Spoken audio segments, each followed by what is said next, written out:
Итак, друзья, мы сегодня находимся в барбершоп. Мы будем делать себя красивый борода, красивее. Настоящий мачо не должен быть урод, поэтому мы будем делать красиво. Всем привет!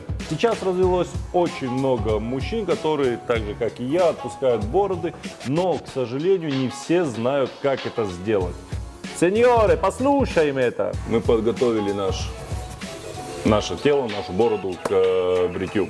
Что нам понадобится для приведения себя в порядок, для того, чтобы привести свою бороду в порядок? Во-первых, это расчески, ножницы и будем использовать машинку.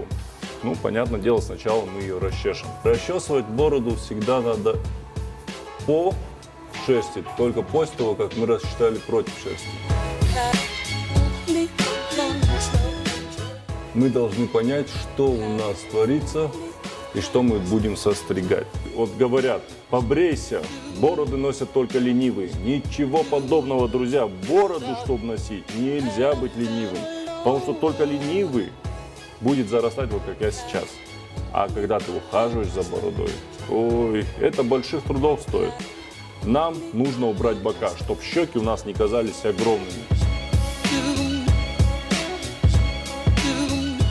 Переворачиваем и ведем по росту волоса, то есть по шерсти провели. Причем ведем не по лицу, а именно ровно в пол. То есть не уводя по лицу, а то мы снимем слишком много. Но при этом всегда учитывайте, что борода штука очень индивидуальная. И с двух сторон она растет по-разному, как правило. То есть у большинства людей одна сторона может расти прямо, другая завиваться или наоборот.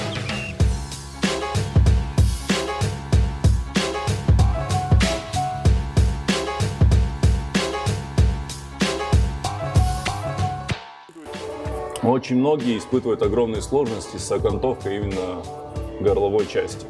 То есть получается кривая или уходит борода наверх куда-то непонятно. Когда вы поднимаете голову и делаете линию, линия у вас должна быть всегда либо параллельно, то горизонтально четко, либо дугой вниз, но ни в коем случае наверх. Потому что если мы делаем дугу наверх, когда мы отпускаем голову, у нас получается, что скулы обрезаны. И это некрасиво. У нас лицо моментально начинает деформироваться визуально.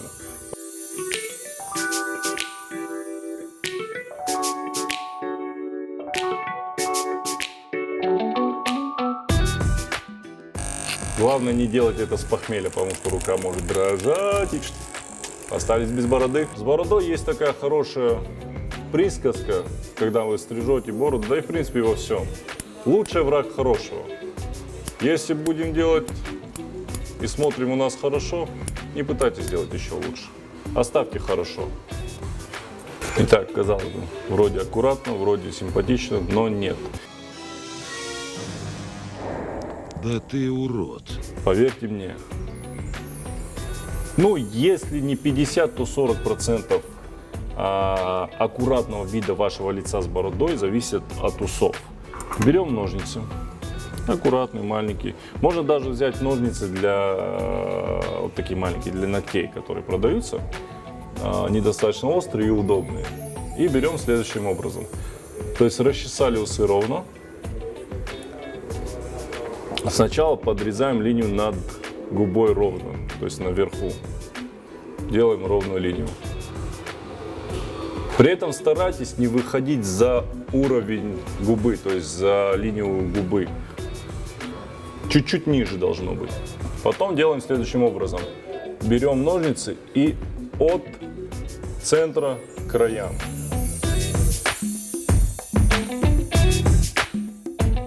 По сути, борода у нас практически готова. Осталось вывести верхний кант. Обычную бритву я не рекомендую использовать, Т-образную, там, ну, не будем называть фирмы, но Т-образные со сменными лезвиями, где 5 лезвий и бреют одно лучше другого, казалось бы. Она закрывает нам угол обзора, то есть когда мы начинаем вот подбривать, и линию ровную вывести нам очень тяжело, потому что мы не видим нижнее лезвие, мы не видим, где оно останавливается. И каждый раз пытаемся сделать ровно, но оно у нас уходит. Поэтому либо триммер, вот на одной стороне я покажу, как это делается триммером.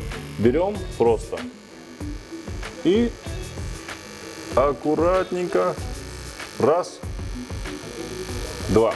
То есть мы видим нижнюю линию, все, вот буквально 2-3 движения, и мы это сделали аккуратно. И еще такой момент, стрижете вы очень близко к зеркалу, но смотрите на свою бороду, сделав хотя бы, ну не знаю, 2-3 шага от зеркала. Почему? Когда вы смотрите близко к зеркалу, вы видите каждый нюанс, и он вас раздражает, лично вас. Но когда вы делаете несколько шагов от зеркала, во-первых, все недочеты, если они есть, они выявляются, раз. А если их нету, вы видите целостную форму вашей бороды, так как видят ее люди. И еще такой момент, желательно, чтобы вот линия сверху на щеке и линия снизу, они были параллельны. Вот и все, ребята. На этом моя борода приведена в порядок, я готов к выходу в свет, чего и вам желаю. Поехали дальше.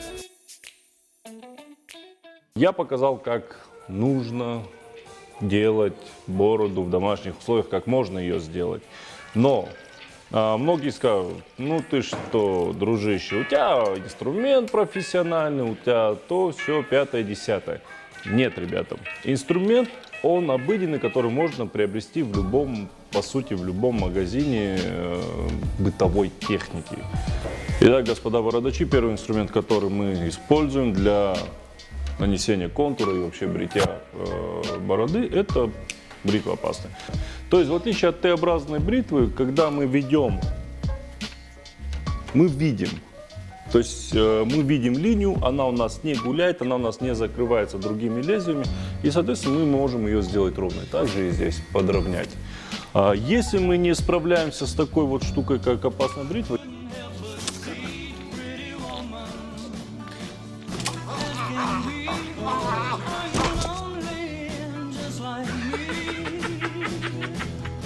есть вот такая вот штука, как шейвер. В простонародье просто электрическая бритва.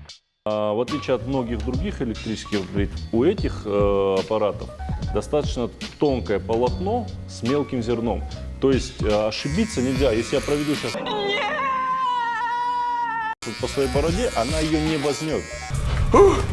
Она возьмет только мелкие волосы, которые у меня идут на щеке, то есть которые там 1-2-дневная щетина. Соответственно, можно также забивать контур и не бояться, что вы испортите основную форму своей бороды. Это что касаемо инструментов. Ну, такие тоже, как ножницы большие, которые подрезают и помогают подрезать это все, аккуратизировать, такое слово непонятное.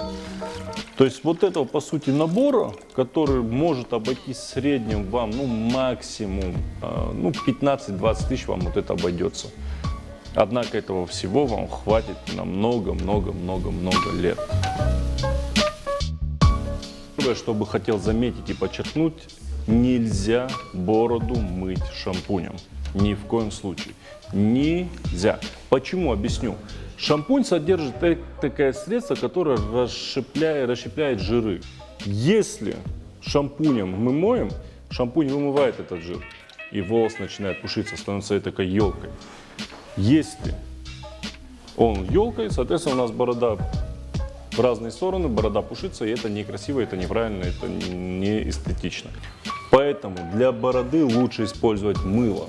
Но опять-таки не всякое мыло подойдет. Есть либо специальное мыло для бороды, оно бывает разное, оно бывает дегтярное, бывает обычное, бывает с маслами, бывает с активированным углем.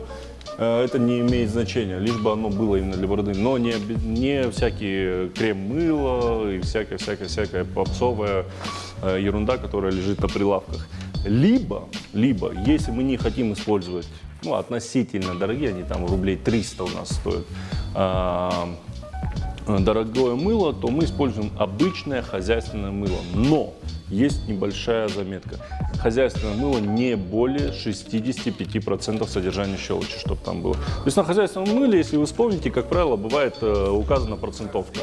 Вот не больше 65%, чтобы было указано на нем. тогда это для кожи более щадящее и для волоса нормально. Дальше идет такая штука, как уход именно за самим волосом, за корнем и просто увлажнение. То есть это масла. Потому что мыло, какое бы оно ни было, тем более, если это будет хозяйственное мыло, оно сушит. Даже если у него процентовка небольшая содержание щелочи. Для этого мы используем масла.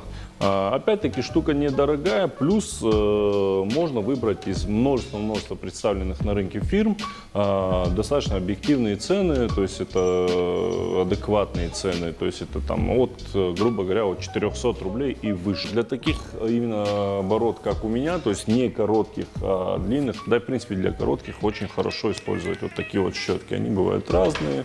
Многие могут сказать, что это щетка для обуви, но тем не менее это щетка для бороды. За счет ворса, это либо кабан, либо конский ворс, он лучше ухаживает за бородой, то есть расчесывает, именно проникает и хорошо расчесывает. То есть если сравнить, там, допустим, вот я расчесал просто, да, и вот здесь. Это очень нужная вещь, очень крутая вещь. Особенно в сочетании там, после обработки маслом и расчесать расческой, и вот этой щеткой, это будет очень крутой. Дальше можно использовать всякие помады, воск, то есть это укладочные уже средства. Это кто немного больше хочет заморочиться, немного больше, скажем так, уделить внимание своей бороде. И по сути это все, что нужно знать об уходе за бородой. Выводы каждый сделает сам для себя. А мне остается пожелать вам красивой бороды и хорошего дня. Всем пока!